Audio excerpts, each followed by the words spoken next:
Breathe in, breathe out. Take it in.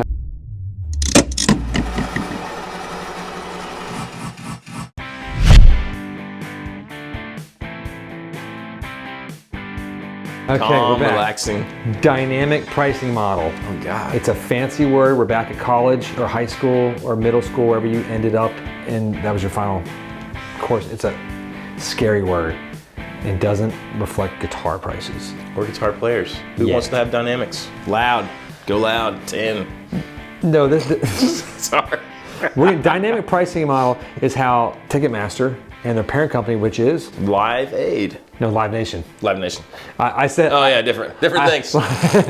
Because We said Live Aid before. I know. I was saying Live Aid like when we were talking about earlier. I was like, I hope I didn't say Live Aid to Jonathan too much, but I confused you too much. You did. No, it's Live That's why it Nation. was in my brain. Live Nation is the parent company. They're not feeding world hunger and like working on. They're making money, but so it's a new pricing model, not new but newish, and it's a lot of they're using it because of the major holder of all ticket sales. Pretty much, they're the spearhead of Ticketmaster. Now they own them pretty much. I mean, it's basically a monopoly. It's a monopoly on tickets. But the way it works is if there's like a lot of people that want interest in this one show, the ticket prices reflect that. So if the queue is big for people wanting to buy those tickets, the ticket prices they're algorithmically inflated. If a lot of people don't want it, the ticket prices stay low and moderate. This works interestingly when it's a very popular concert, like Bruce Springsteen. So click like and subscribe. Hit the bell. If you're interested in learning more about this fun stuff as we go forth. Or if you were born to run. God, that's funny. That was a good one. Sorry. That's cute. Like the dad jokes are just like going to be dropping all day. Flowing out. I've been dadding a lot. You've been doing lots of good dad dadding. timing lately. It's true. So it's good. So Bruce Springsteen just announced his first tour since 2016, I believe. He did this small run, like sort of on Broadway, where he's doing the private, intimate things by himself. But this is back with a full band. And the tickets went out, and there's sort of a median price was dropping around $800 for a lot of folks. Super affordable. It's the working man's guitar. Want to let the working man be able to come see the working man's hero. Some of the tickets went as high as like $1,000 to $3,000 per, and then some were as low, I think, as $250 and a little bit less maybe. But that's sort of like your $200 is your minimum. If you want to go sit alone, can't afford to take anybody with you. No, because I just took a bunch of people to go see My Chemical Romance last week. A wonderful show. This tour is amazing. If you have a chance to see them, highly recommend it. Turnstile was opening, and some other band I didn't really care for, but Turnstile was amazing too.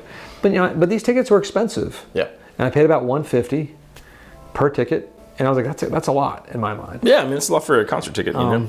You know, because there was 5 of us, and so you're like, then you got fees on top of it. Then you have the parking, which is $40 per car, which we took one car, we piled all in there, obviously.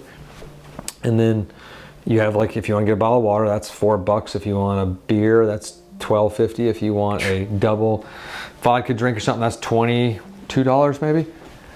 Something crazy. So you can spend a lot of money. Good Lord. You spend a lot of money at a concert. Almost makes the movies seem reasonable. Not quite. Not really, but no. So it's a new pricing sort of algorithm and model that I wasn't sure if it's going to be sustainable or if this is going to be the way of the future. Like, how do you feel about it? I think it sucks. I was hoping for some more subtlety along this line. I mean, I just, you know what I mean? Like, so if you want to go to a concert no one's interested in, maybe you'll have decent prices. And if you want to go to a really popular concert, well, I mean, that's almost unattainable. But, you know what I mean? Like, there's so many folks who cannot spend $500, $600, $700, $800. No. Well, NPR had a great story on this too. I forgot which series it was on, but they actually had Bruce Springsteen's manager. They had one of the heads of Live Nation, not Live Aid. Sort of, and like the Live Nation guy was sort of saying like we're trying to prevent scalpers from buying all these cheap tickets up and selling them really high. Yeah, but I mean, they've just cut out the middleman. Sounds like they were like, oh, the scalpers are making great money. We should get in on that. I was telling my wife about this. Well, isn't Ticketmaster the scalper now? I'm like, yeah, I guess so. Because what band famously fought against Ticketmaster back in the 90s? Good old Pearl Jam.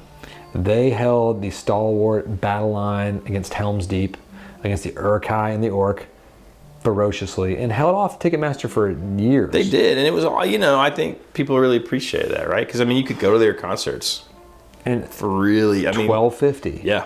Instead of the $25.60 or something that they were trying to, it was a crazy service charge. Seemed expensive back then. But now you're like, oh God, yeah. No, so there's some bands that tried to fight this group, but it's really hard because they control the monopoly of almost all concert venues now. Well, I was going to say, when the venue you want to play only sells tickets through them, it's almost impossible to not use them. Or you just say, hey, we're not going to play, we're not going to tour, or we're not going to tour major venues, I know, but the artists can't. Then it's not fair for their audiences almost. Right. And no, that's a real catch-22 if you're the band. Now here's some other hacks. Let's get in a few hacks on how to maybe avoid this. I learned some of these from the young people we work with, like Sean, or some other cats too. But one of the things that like a major venue like PNC in Raleigh that we saw MCR at, My Chemical Romance again, they have the VIP seats, which are pretty expensive, but if they don't sell those like a couple hours before the show, they have to sell them, and they go for $60 a seat. Well, and because they don't want to have any of those empty, because it looks bad. And so they want to, so that's one way to do it. Or there's StubHub, which you can also find some decent prices, because I think Sean was able to buy an extra ticket for $110, $105. And it was in the same section as where my $150 tickets were. I paid a premium because I wanted to have a guaranteed reserved seating enough in advance for my party that I was going to take, which was also my 9-year-old son in his first hard rock concert, and he thought it was awesome. I have a great video of him singing the Black Parade, and it's the cutest thing. It's just like tears almost coming in his eyes, and it might even show up in this video. Who knows? Who knows? That I mean, it's crazy to me that StubHub can sell those tickets for less. Somehow there must have been like a few. I don't know. Because it was pretty much sold out. The promoters have. That's just wild. Yeah. I don't know what happened, or somebody reserved or something canceled. Who knows? I would love to know the inner work. Like if they have guaranteed to buy so many tickets, they get them, at a crazy reduced price, or what. The other thing is interesting. It's like flying standby. Right. You might not get to go, but if it's not sold out, you get a really good deal, and you get VIP tickets. And I'm trying to be like, let's be devil's advocate for Bruce Springsteen. So like his manager was on the show too, and I listened to him talk. And I was like, all right, I'm going to be like he said a few things, and then he sort of went off the rails to me a little bit. Because he was like, well, we want to make sure we do what everyone else in the industry is doing, which I was like, okay.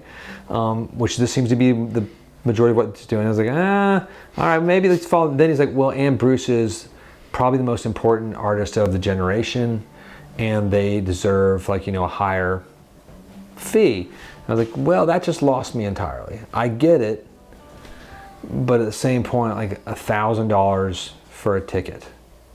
I mean, when you sort of built your career off being like the working man's champion, it's hard for me to swallow. Like even the whole like, that's what everyone else in the industry is doing. I mean, that's just not the rock and roll spirit, It is tricky because like I believe in like the artists should be able to get paid what they deserve, and 1,000%, and whatever they want. Totally right. And I was trying to think about it in terms of guitar sales. Like, well, we get guitars from manufacturers, we sell them for a profit. Yeah. But and then people are like, well, why don't you cut that profit down? But there's a set profit in there. There's a maximum set profit.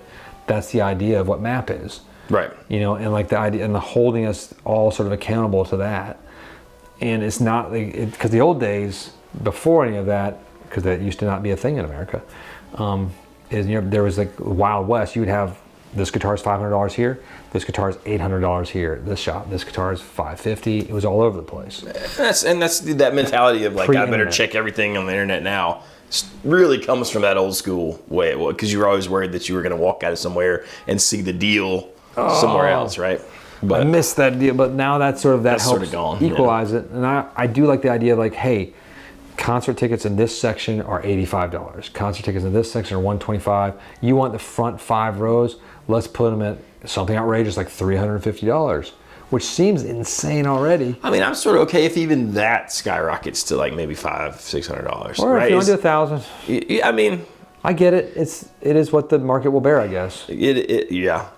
So but just the fact that there's no cap, that it can just keep climbing based on people want to go see this show, it seems. It's weird. I'm sure there's something in the algorithm where they can set, like, this is sort of our maximum hope and desire, and this is our minimum that we will sell a ticket for, because they know when Bruce releases, he's going to sell out.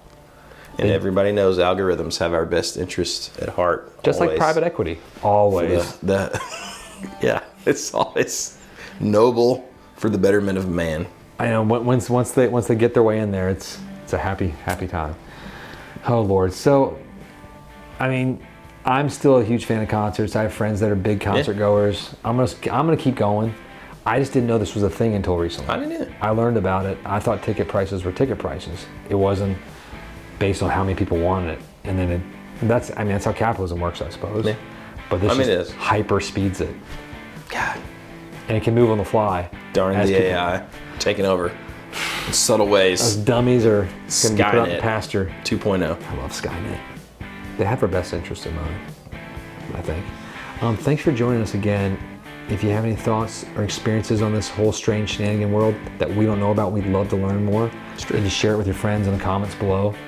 I think I'm going to go play some guitar or something. Let's do that. Okay. Sandy City on. See you next time.